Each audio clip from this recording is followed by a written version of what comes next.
Baiklah, kita masuk ke langkah 3, tutorial pembuatan video dengan menggunakan smartphone. Kita buka lagi aplikasi Filmorago, kita masuk ke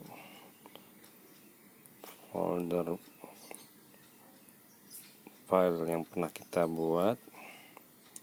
Di sini saya gunakan project nomor 23.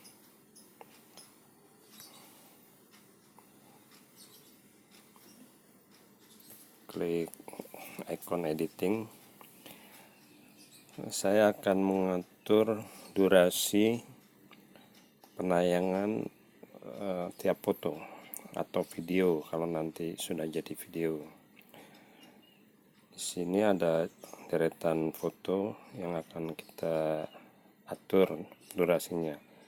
Kita mulai dengan foto nomor 1. Kita pilih durasi, kemudian kita geser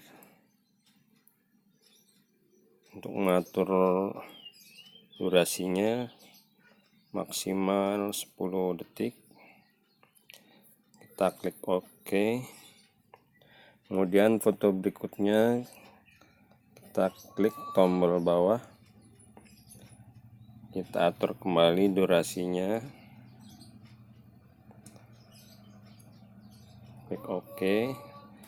Begitulah seterusnya sampai foto ke-11. Kemudian kita akan membuat subtitle. Klik subtitle, klik tanda plus, akan muncul layar seperti ini. Kita tekan, langsung ketikkan. Saya tidak mengganti warna maupun jenis font untuk mempercepat waktu saja. Anda bisa mencobanya sendiri nanti. Ini subtitle dari videonya. Klik OK. Klik OK lagi. Kemudian simpan.